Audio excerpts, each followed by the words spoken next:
Hey everybody, this is Will Miles with Read and Reaction. Today we got a special guest article on Read and Reaction. Bill Sikes, the five-star nerd who helped, he's really somebody, he's a good friend. He's somebody I lean on when I need to bounce ideas off of somebody related to Gator football. He's also a heck of an analyst and someone who helped build Gators Breakdown early on. So he asked me a couple of months ago, if he could write an article about Florida's offensive line recruiting for the site. At that point, I jumped at the chance. And if you're so inclined, you can reach him at billsykes@ymail.com. But also just really wanted to thank people for signing up on Patreon, for supporting us, for watching these videos. Your support is what allows us to bring people like Bill Sikes on to do these sorts of things. So if you're so inclined, head over to Patreon, www.patreon.com/readandreaction. And for $2 a month, you can get commercial-free access to these articles, to our Stand Up and Holler. We're going to have Bill on Stand Up and Holler later this week to go over this article and sort of point out some of the nuances. And so I'm excited about it. I think this is really cool. I think this is something that I'm going to refer back to quite a bit. Bill wrote an article for Read and Reaction maybe 3 or 4 years ago, right when Dan Mullen started, and highlighted what you need to expect from a bump class in recruiting. And that's something that I refer back to all the time. And I'm sure that this is something that we'll refer back to a lot going forward as we look at Billy Napier and we look at what he's able to build or not build on the offensive line here at Florida. So on to the article. It's called Blocking Progress: Why Billy Napier Faces a 12-Year Offensive Line Problem at UF. When UF offensive line coach John Hevesy was fired in early November, most Gator fans breathed a momentary sigh of relief. The Dan Mullen problem remained, of course, but Hevesy's dismissal was a sign that the wheels of needed change were turning. More specifically, the move signaled that program administration would demand better management of its offensive line moving forward. To understand why, consider that Hevesy's offensive lines weren't objectively horrible, like the defenses of also fired coordinator Todd Grantham. While the 2021 offensive line ranked only 105th nationally in power success rate, a measure of short yardage offensive line performance, they actually played well in spots. The unit held their own against the talented Alabama front early on and even managed the 5th best sack rate in the nation. But on the other hand, the cumulative impact of Hevesy's terrible recruiting had become obvious by this fall. The coach signed only one top 100 offensive line signee since 2018. Georgia had 10 during the same time frame, and none of his recruits had become conference elite players. Relegated instead to gem mining for overlooked talent, only a few of his signees have even emerged as quality starters. Perhaps most damning, though, is that after 4 years, mediocre transfers with limited upside still occupied multiple starting positions. Hevesy may have been a good coach from an instructional standpoint, but he clearly didn't exemplify Billy Napier's belief that college football is a talent acquisition business. Ultimately, that's what got him fired. The toughest part of the ordeal for Gator fans is that Hevesy's failure wasn't a new problem. Instead, he merely represented the latest chapter in a saga of offensive line futility that spans most of the post-Tebow era. Since then, the unit's on-field performance has degraded. Depth has been a constant headache, and recruiting at the position has looked far more difficult than it should. The decline has been so steep that since 2010, UF and Vanderbilt are the only two SEC programs without an AP first-team All-SEC offensive lineman. While fans are all too aware of the position's on-field struggles, they may not understand why roster mismanagement is largely to blame. It may also come as a surprise to learn how its impact is compounded from year to year, or that the mismanagement first began to emerge when Urban Meyer was still head coach. The fact of the matter is that this isn't just a John Hevesy or Dan Mullen problem. Instead, the ongoing issues and the cumulative dysfunction they've caused began in 2010. As such, offensive line roster mismanagement now stands as a 12-year-old roadblock between Billy Napier and the SEC championship. To win in Atlanta, the coach must fix what's broken and end the position's long run as a liability to the program. In all likelihood, 4 to 5 years from now, Napier will either be hailed as the one to overcome these issues or else meet the same fate as his recent predecessors. With this urgency in mind, I'm writing this article to shed light on 3 distinct areas where things have gone wrong. Harnessing factual evidence, I'll explore their impact and provide benchmarks to follow as the new era of Gator football begins. With the bad news out of the way, I'll explain why Billy Napier may be primed to revive UF's offensive line in a big way. Class size inconsistency. But first, let's explore how this debacle began. To do so, we have to go all the way back to early 2010. Gator football rested near the pinnacle of the sport at the time as it triumphantly basked in the warm glow of two recent national championships. In this environment, it appeared that not even a fresh loss to Alabama in the 2009 SEC title game, nor Urban Meyer's brief esophageal spasm-induced retirement could derail the program's momentum. In fact, when the smoke from this adversity cleared on February 3rd, 2010, UF emerged from National Signing Day with the nation's #1 recruiting class. As we know, however, things went south from there. Meyer soon left for good, Gator offense flew north for a decade-long winter, and the 2010 class disappointed. Ironically, while the class provided hope for stability at the time of its signing, it now appears to have played a small but key role in the genesis of Gator football's decline. For the record, though, I'm not merely referring to the group's oft-criticized tilt towards defensive talent. Instead, I'm specifically talking about the fact that it only included 2 offensive linemen. You see, since 2010, UF and each of the 4 programs which have won the SEC since, Auburn, LSU, Alabama, and Georgia, have signed between 44 and 51 total offensive linemen over their last 12 recruiting classes. This presents a yearly average of 3.7 offensive linemen per class on the low end, Auburn, and 4.3 per year on the high end, Alabama. With the numbers for these programs and their 60 total recruiting classes being so close, it's pretty clear that they all target around 4 offensive linemen in each class. Some slight variance can still be healthy in a given year, but even consecutive 3-man classes is probably undersigning. Even so, signing only 2 offensive linemen in 2010 may not seem like that big of a deal. Maybe it's suboptimal, but every program will inevitably come up short by a recruit or 2 from time to time.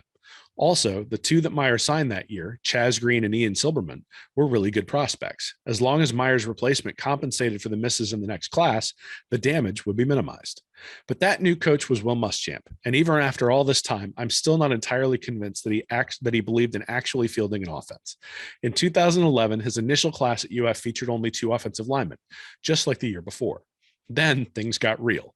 Although Muschamp assembled a #3 overall class the following year, he inexplicably signed only 2 offensive linemen yet again in 2012.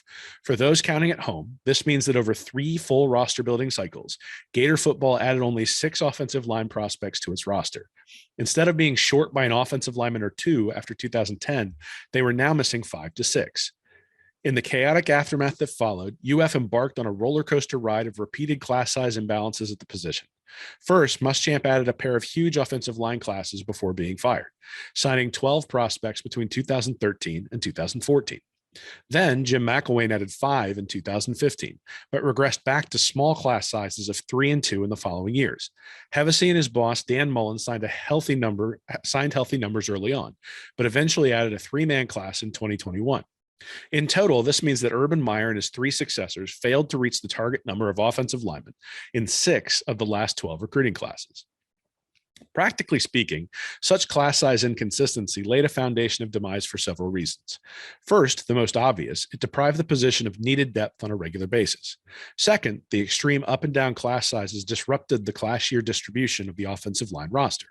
Rather than developing a conveyor belt where each year featured a similarly sized veteran core, the class size inconsistency contributed to an over-reliance upon youth in some years. Third, it reduced the margin of error within the 6 undersized classes. As those groups became veterans, any misevaluations or roster attrition would be costly. For comparison, here are the offensive line class sizes of recent SEC championship programs during the same period.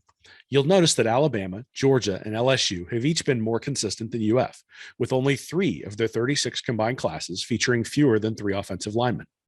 Auburn, on the other hand, signed a whopping 19 offensive linemen in years 2, 3, and 4 prior to its 2013 SEC championship. Since then, their class sizes have routinely fallen short of the target range. After viewing this data, however, I get it if you think I'm overstating the problem. Sure, 3-year stretches of signing 6, 2010 to 2012, and 9, 2015 to 2017, offensive linemen are pretty bad. But Alabama only signed 10 over 3 years from 2010 to 2012.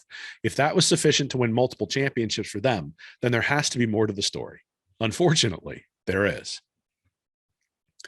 Massive attrition. In January of 2013, almost 3 years had passed since UF signed their aforementioned #1 class in 2010. Now in their 3rd year on campus, the defensive stars of that group had just played a sizable role in the 2012 team's 11-2 record. Although the Gator offense wasn't lighting the world on fire, its defense had become an identity to build around. If Muschamp could walk the proverbial tightrope and survive his early mistakes, including the small offensive line class sizes of his first 3 years, he might just become UF's next great head coach. But then a triple dose of reality arrived, which made that task significantly tougher. On January 16th, 2013, UF offensive lineman Jessamine Dunker was charged with a felony, which ultimately led to his departure from the team. 2 days later, on January 18th, news broke that another UF offensive lineman, Tommy Jordan, was leaving the program due to a medical issue.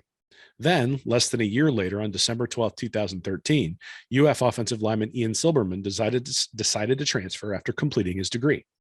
The news was unfortunate in each case, but it wasn't exactly unprecedented. Player attrition is typical, even if arrests like Dunker's aren't. The problem, though, is that these three players were signed in 2010, Silberman, 2011, Jordan, and 2012, Dunker, leaving UF with only 3 rostered offensive line signees from those 3 recruiting classes. At that point, an already half-sized recruiting haul from those 3 years had just been cut in half again. UF now had a developing crisis on its hands, but strangely, the pattern of excessive offensive line attrition was only beginning. Recall how I mentioned earlier that Will Muschamp signed 12 offensive line prospects between the 2013 and 2014 classes? The additions weren't enough to save Muschamp's job, but they made sense given the need for bodies at the position. What still doesn't make any sense at all is that 9 of those 12 offensive linemen eventually exited UF's program prematurely for one reason or another. Several had medical issues. Some were grad transfers to other schools. One quit football, and one transferred out after never seeing the field at UF. As the exodus unfolded, what began as a big problem eventually blossomed into a full-blown positional catastrophe. By the time head coach Jim McElwain arrived in 2015, the offensive line numbers had cratered. Attrition had dogpiled on top of a class size inconsistency, and 5 years later, the team could barely pencil in a starting lineup. The situation was so dire leading up to that year's spring game that there were only 6 healthy offensive linemen on scholarship. McElwain struggled, of course, eventually caving under the weight of mass player arrests, imaginary death threats, and an inability to generate points on offense. But for the moment, offensive line attrition subsided as only 2 of his recruits, Brandon Sandifer and Kadeem Telford, left the program prematurely. Shortly after Mullen arrived, however, the offensive line attrition Sharknado touched down in Gainesville once again. By the end of 2019, 2 of Mullen's 4 offensive line signees from the 2018 class, Chris Bleich and Noah Banks, had already exited from the program. In the months that followed that, 2 members of the 2019 class failed to qualify for admission, Diaby Hammond and Wardrick Wilson. Then 2 more class of 2020 signees decided to transfer, Isaiah Wilson and Gerald Mency. As of early 2022, that leaves UF's 2010 to 2021 offensive line signee attrition rate at an almost unbelievable 43%. Losing 20 of its 46 signees from classes during that period, this rate is about twice as high as any program which has won the SEC since then.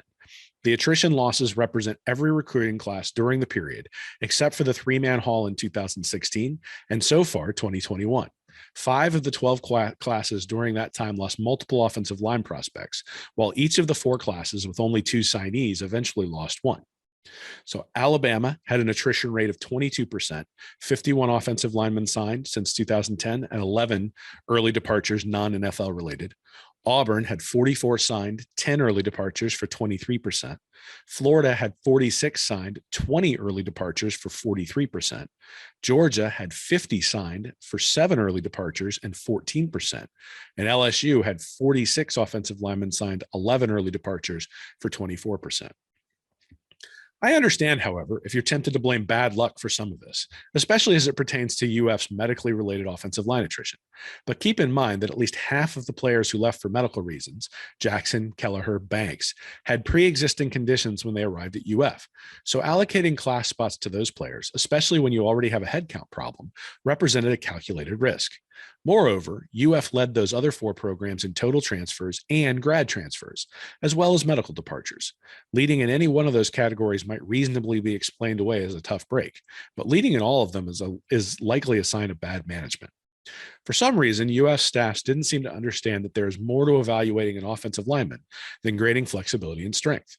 Those things do matter, but so does a prospect's health, grades, and their potential fit within the Gator program. or in the case of 2019 signee Wardrick Wilson, whether they can even legally enter the United States to play college football. Unfortunately, recent Gator coaches have done a bad job with these evaluations, and that's part of what has fueled the crippling attrition. Poor recruiting. There was, however, one thing those staffs could have done to help themselves as they tried to dig their way out. By consistently signing top-rated prospects, they would have provided the program with players who produce at a much higher rate than their unheralded counterparts. Doing so would not have nullified depth concerns, nor would it have provided a magic fix. But when you don't sign enough or retain enough prospects, it becomes even more important to recruit those with the best odds of becoming great players. Since the class of 2010, for example, UF offensive line recruits ranked in the top 10 at their respective positions have become full season starters 75% of the time, starting 10 plus games in at least one season. But those ranked lower, outside the positional top 10, only did so 22% of the time. While top 10 offensive linemen have started an average of 23 total games in their UF careers, those ranked outside the top 10 have only started an average of 7. So it's clear that highly ranked prospects have not only been better at UF, but they've contributed over 3 times as much per man as their lower ranked classmates. That's one reason it's so bad that UF only signed 8 top 10 offensive line prospects since 2010. During the same period, Alabama signed 26, Georgia signed 22, LSU signed 14, and Auburn signed 13. Making matters much worse, 4 of UF's 8 were added in the 3 classes from 2010 to 2012. That means UF has only added 4 top 10 offensive linemen to its roster over the past 9 recruiting classes. What they have added in large quantity is offensive line prospects ranked lower than 500th overall in the 24/7 composite. With 20 such recruits since 2010, they've far outpaced any program which has won the SEC since then. During that time, those recent championship programs added only 4 to 13 each. While UF did find a few hidden gems in this range, including second-round draft pick Juwan Taylor, 10 of the 20 never started a game for the program. But this does include a few players still on the roster. It's not that they're all bad. They just aren't great very often. So Alabama, the average national ranking of its offensive line prospects was 215, and the average positional ranking was 13.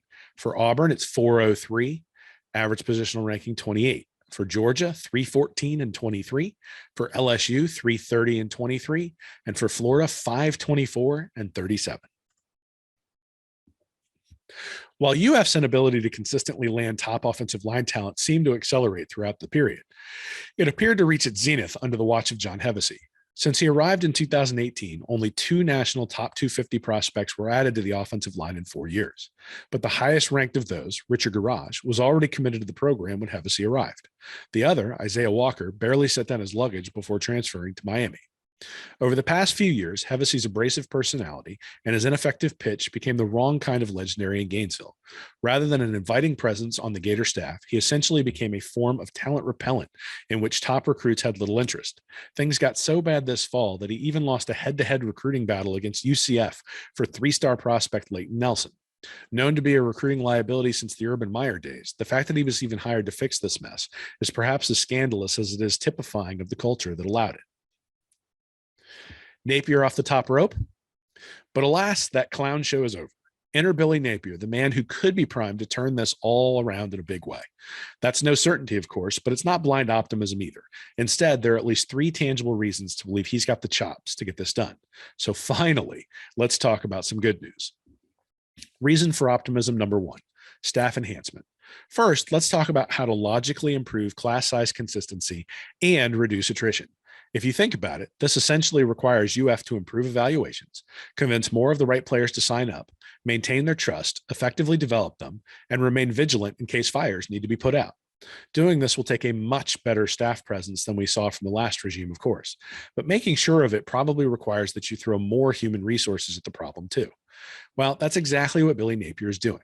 First, he hired offensive line coach Rob Sale from the New York Giants to lead the group.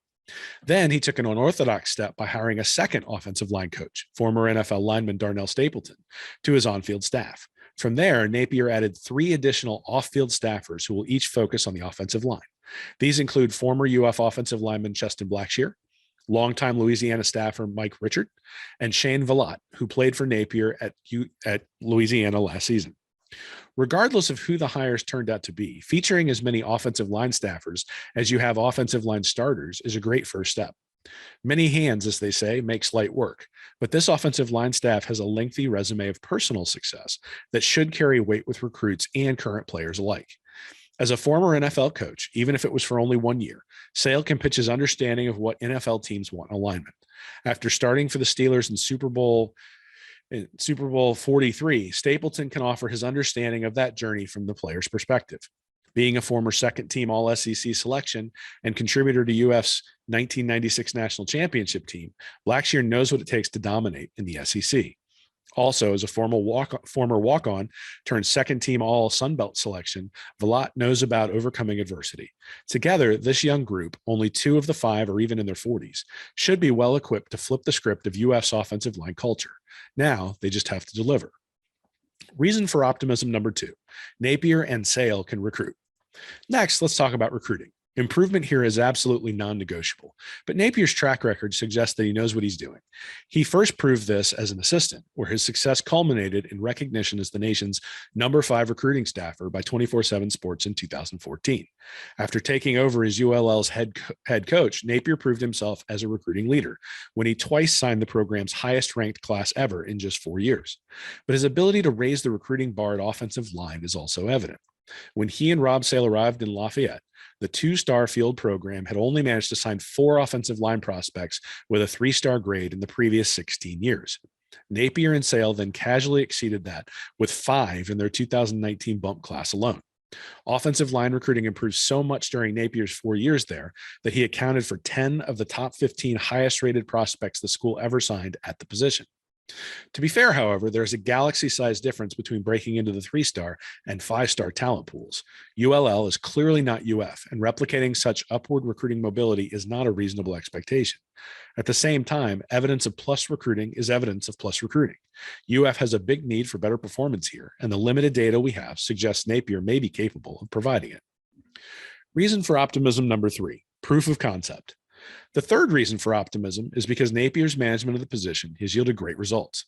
His offensive lines were consistently good at ULL, but when Sale was there from 2018 to 2020, they became great.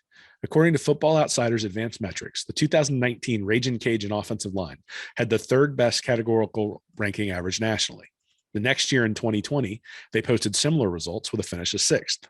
Though they dipped to an above-average overall ranking when Sale left for the NFL, 46th in 2021, the unit still played well during the team's Sun Belt championship run. When you narrow focus to individual play, the success stories may be even more impressive. Napier produced ULL's first 2 offensive line draft picks ever in 2020, when Robert Hunt and Kevin Dotson were taken in the 2nd and 4th rounds. While neither were Napier recruits, Max Mitchell is. Mitchell is currently ranked by Pro Football Focus as the 2022 draft's number 79 overall prospect and number 11 tackle. If he is taken, then ULL will have had more offensive linemen drafted since 2008 than UF, which has 2.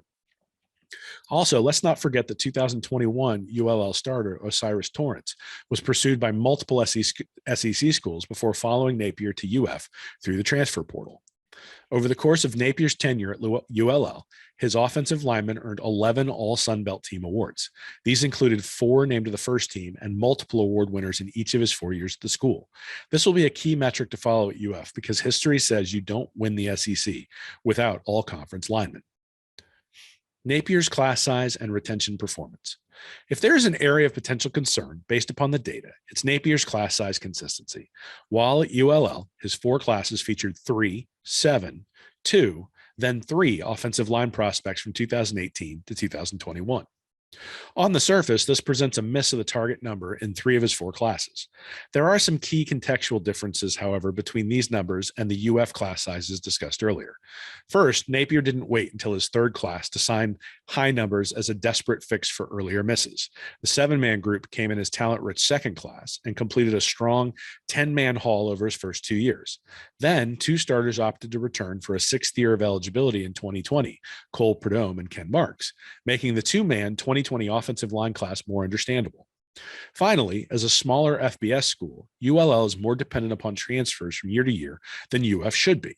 When factoring in the transfer additions of 1 offensive lineman in 2020, 4-star Zach Robertson, then 2 offensive linemen in 2021, TJ Failoa and Matthew Anderson. Napier's class sizes look fine. On the player retention front, Napier's numbers are right in line with most recent SEC champions. Although his 4-year ULL totals are a small sample size, his offensive line attrition rate of 24% is very close to that of Alabama, 22%, Auburn, 23%, and LSU, 24%. While it trails the low rate of Georgia, 14%, it remains far better than what we've seen at UF over the long term, 43%, or even recently. Mullen's rate was 33%. Final thoughts. After suffering through the long, slow descent of Gator offensive line play, I'm genuinely excited by Napier's potential to turn things around. The guy seems to understand that recruiting is where you win the game, and that now includes recruiting your current players to stay on campus. If he's going to succeed, however, it probably won't be just because Rob Sale is just that good at coaching the offensive line. It's also unlikely that Napier will fix things by finding hidden gems at a miraculous rate. Instead, it will probably be because his program infrastructure and recruiting expertise fuel a cleanup of the 3 failures I detailed in this article. Moving forward, I recommend that fans keep an eye on class size consistency, player retention, and recruit ranking as benchmarks of his efforts. If they each improve, we'll probably finally see some blocking progress from this Gator offensive line. Notes. All references to recruit and class rankings are based on the 24/7 composite, an aggregate of each major recruiting service. Power success rate and sack rate are metrics provided by footballoutsiders.com. Thanks to Swamp Thing for providing data on Rob Sale and his performance at ULL. Class size methodology. A few players were included as offensive line signees for this project, even though their original composite profiles designated them as defensive linemen. Examples of this include 2013 UF signee Antonio Riles and 2014 Georgia signee Lamont Gayard. Likewise, a few signees listed as offensive linemen were omitted when evidence existed that they were not recruited for the offensive line. These include 2014 UF signee Taven Bryan and 2017 UF signee TJ Slate. Players who signed in multiple years after initially failing to qualify, like 2012 LSU signee Fahoko Fanaika, were only counted towards signee totals once. Walk-ons mistakenly listed as scholarship signees were omitted, like 2013 UGA signee Glenn Welch. So that's Bill Sikes' take on UF's offensive line, what's happened over really the past 11 or 12 years at Florida, going all the way back to the Urban Meyer era, and then what he thinks about Billy Napier moving forward. Like I said, we're going to have him on an episode of Stand Up and Holler in the next couple of days. He's also going to be on Gators Breakdown, so you'll be able to sort of get his opinion on the different facts in here. We're going to be asking him a bunch of questions about this article and certainly probing a little bit deeper into that. But again, really, really appreciate all your support. That's why we can bring people like Bill onto the site, onto the podcast, and have him be a contributor to hopefully sort of furthering the knowledge that you all gain by reading Read and Reaction. That's really our goal, is to try to help people be smarter fans, whether that's through film study, whether that's through doing analytics, or whether that's just having an opinion about sort of what's going on within the program, depending upon exactly what's going on. But appreciate all your support. Again, if you want to support us, you can go to patreon.com/Read and Reaction. These articles and our Stand Up and Holler episodes are all up there commercial free. And so we appreciate all your support, and just really, really appreciate everybody giving us the opportunity to do this. This is so much fun. And, being able to follow Florida is a passion, but also we're turning it into a little bit of a business here, and we appreciate everybody's support. So thank you so much. And until next time, go Gators.